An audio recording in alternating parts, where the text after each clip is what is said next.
President Biden and former President Trump square off in a nationally televised debate. Plus, 4th of July is right around the corner. I'm Anthony Saviello. I'll have some tips and tricks on how to keep you and your family safe this Independence Day. and high school kids get some hands-on learning in a summer school of a different kind in Joplin. The 4 states' most watched news starts now. Inflation, immigration, abortion, and foreign relations were all on the table tonight as the nation heard from 2 men competing for your vote. This is KOAM News at 10. I'm Dow Quick.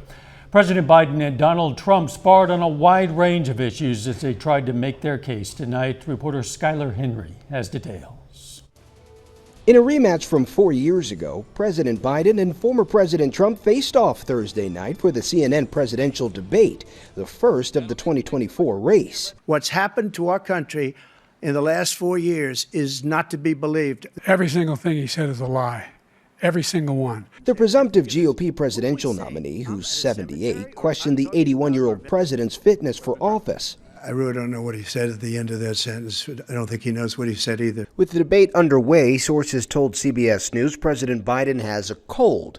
Early on, he appeared to lose his train of thought. He went on to argue that Trump, who denies he lost the 2020 election, is a danger to democracy. And now he says if he loses again, such a whiner that he is, that it could be a bloodbath.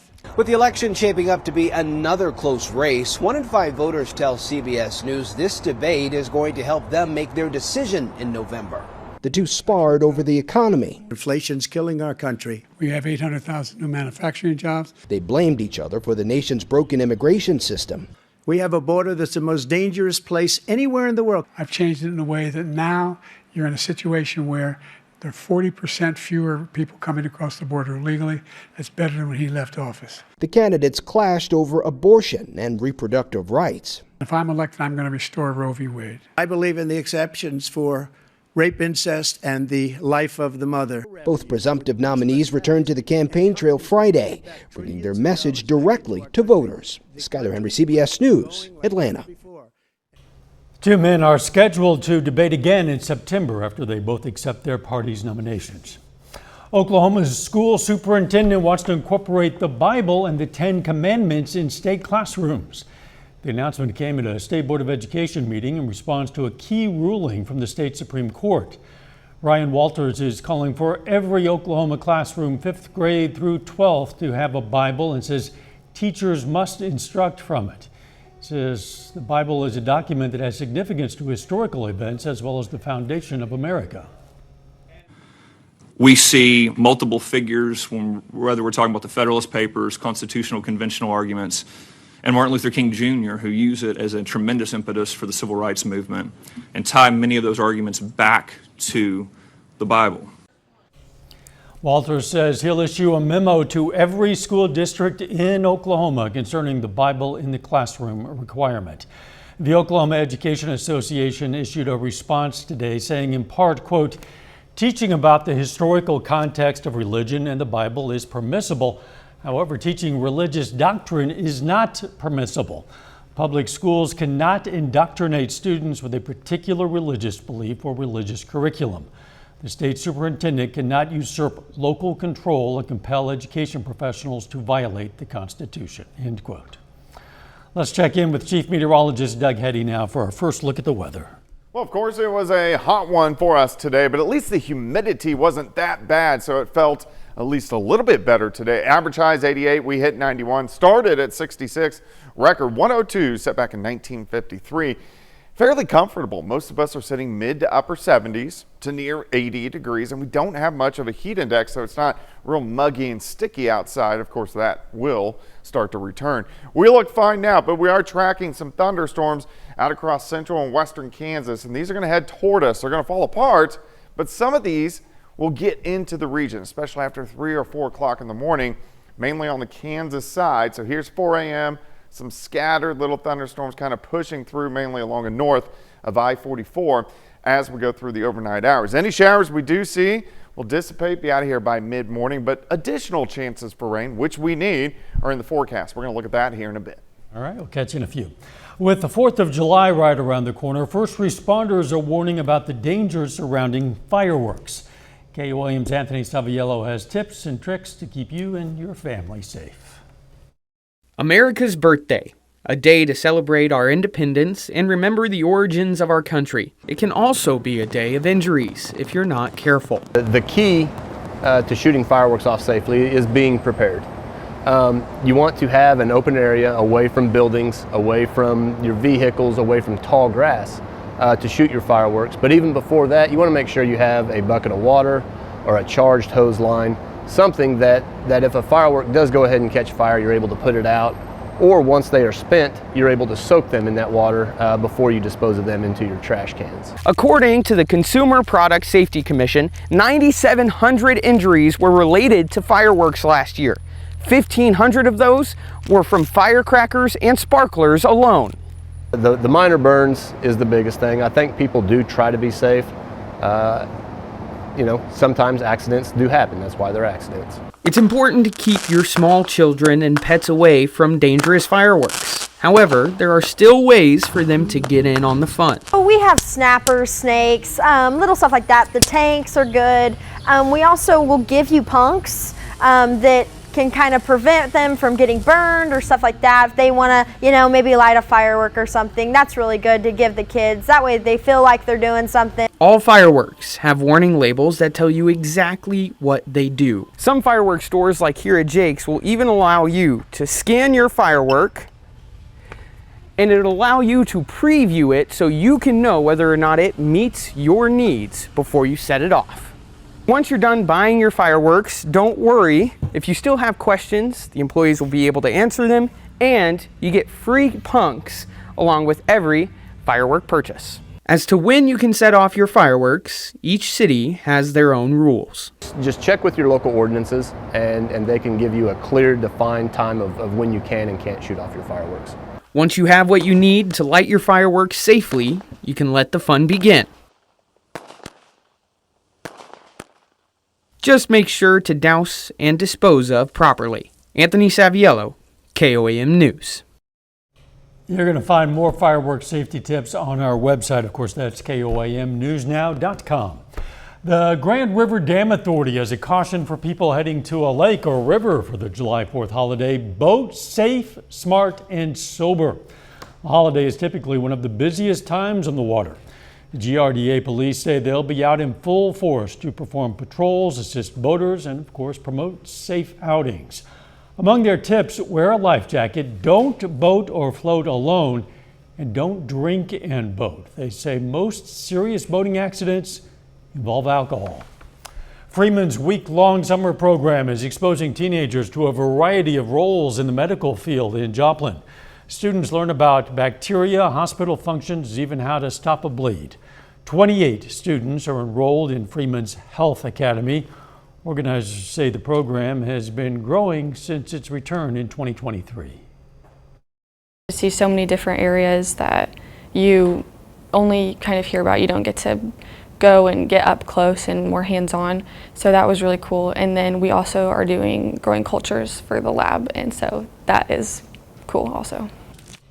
Freeman Health Academy is going to have 2 week-long sessions in July. Coming up, the public laces up their skates for a good cause tonight in the Yo Show. But first, the Supreme Court blocks a multi-billion-dollar bankruptcy deal involving the drug maker of OxyContin. I'm Natalie Brandt with what the decision means for victims of the opioid crisis.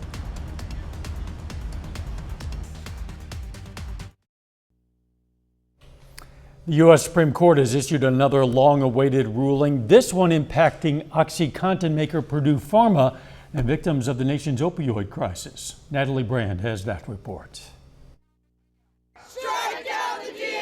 The multi-billion-dollar bankruptcy deal involving OxyContin maker Purdue Pharma left families impacted by the opioid crisis and the Supreme Court divided. In a 5-4 decision striking down the settlement, Justice Neil Gorsuch wrote, "The Sacklers, who own the drug company, seek greater relief than a bankruptcy discharge normally affords, for they hope to extinguish even claims for wrongful death and fraud, and they seek to do so without putting anything close to all their assets on the table." While the plan would have shielded the Sackler family from future lawsuits, it also would have provided $6 billion to help combat the opioid crisis and included $750 million in compensation to victims of the epidemic. Justice Brett Kavanaugh, writing the dissent, said opioid victims are now deprived of the substantial monetary recovery that they long fought for and finally secured after years of litigation. The vast majority of current victims and families said they supported the agreement,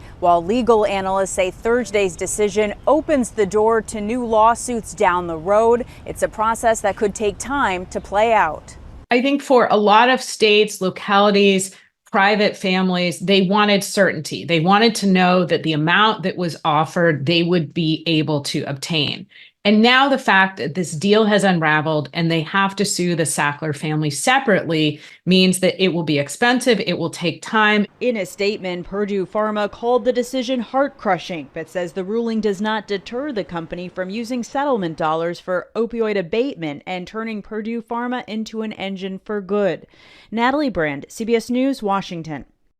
Legal analysts say the decision could also affect other major bankruptcy cases, including the Boy Scouts of America and Catholic Church, which used similar plans to protect individuals from civil lawsuits.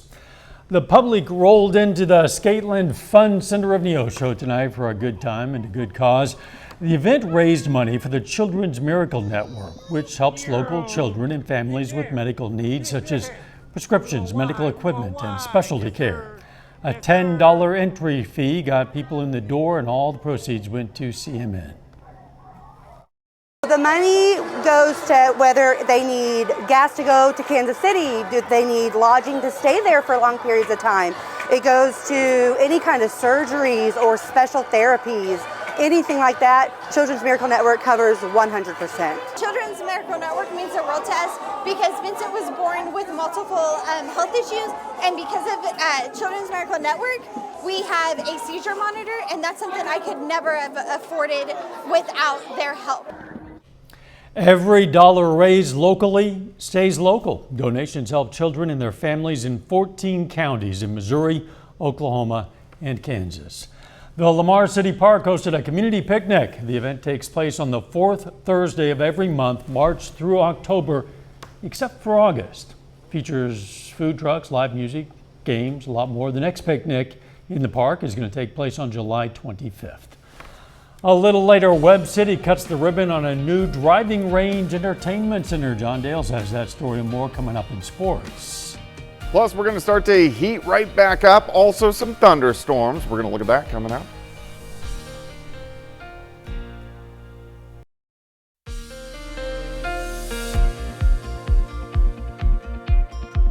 Well, of course, today, temperatures right around 90, 91 degrees, a smidge above where we should be for this time of the year. But the humidity was better, which is always nice to see in late June into early July. Looks pretty good right now. Nice shot. Indigo Sky Casino and Resort. Indigo is just outside of Seneca, Missouri. We'll have pretty much clear skies for the next few hours, and then we'll start to get some clouds in here. Temperatures anywhere from 80 Independence, Bonita, 79 in Miami.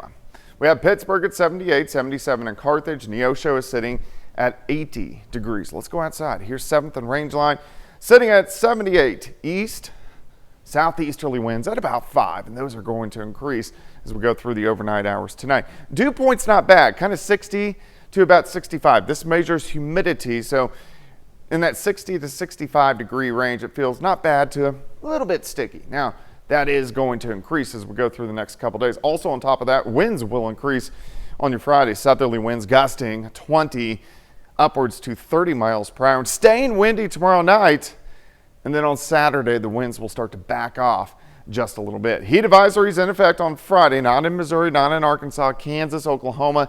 And then where you see the kind of pinkish magenta color, that is an excessive heat warning. And that's going to be really the areas that have those high heat indices.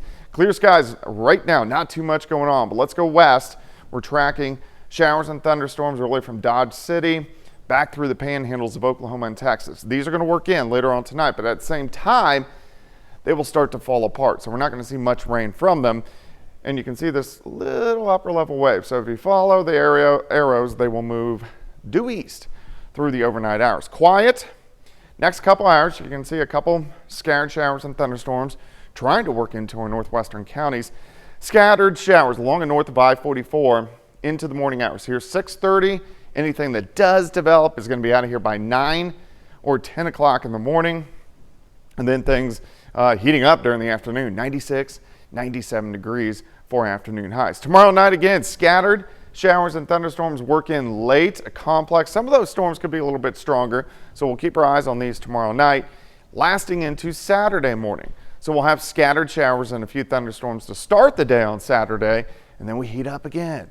High temps, mid-90s, then Saturday evening, pop up isolated thunderstorms here and there. But the ones that do get going could be strong to low-grade severe. So we're going to watch that as well Saturday night into Sunday morning. Rainfall potential over the next couple days. We'll have to see where those storms line up. Looks like the heaviest on the Missouri side from really Carthage north. But hopefully everybody gets at least something as we go through the next few days. 73 in the morning, 88 by noon, high temp, 97 on your Friday. Heat indices, they're going to be up there. Check this out. Tomorrow afternoon, near 100, southwestern Missouri, northwest Arkansas, and then about 100 to 105 once you get out of Carras, Kansas, and also Oklahoma. So if you are going to be outside, take precautions, drink plenty of fluids. And when I say fluids, I mean water. 97 tomorrow, 96 on Saturday, a little cooler Sunday, 87, and then triple-digit heat moving in right before the 4th of July. Yeah, and you're not talking about feels like temperatures. You're talking about real temperatures. Actual temperatures, triple digits. yeah. Wow. Thanks, Doug.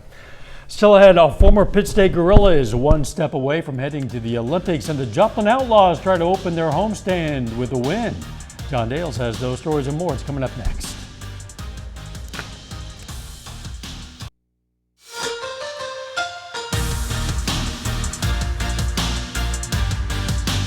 Two Pittsburgh State alumni compete tonight in the semifinals, the 110-meter hurdles at the U.S. Olympic Trials in Eugene, Oregon. Cordell Tinch and Lewis Rollins, both of whom earned their spot in the semis by finishing top 18 in the first round on Monday. Well, Cordell Tinch finishes in second place in the first heat with a time of 13.19 seconds. That's good enough to send him through to the finals tomorrow night. Rollins just misses on qualifying for finals. He goes 13.33. That's a personal best and only 0.06 of a second behind the final qualifying time. If Tinch finishes third place or better in the finals, he advances to the Olympics as part of Team USA. Well, this morning, Webb City welcomes a new business named Tea Time with a climate-controlled driving range, outdoor pickleball courts, along with full bar and restaurant. Its owners say today's ribbon cutting was a long time coming.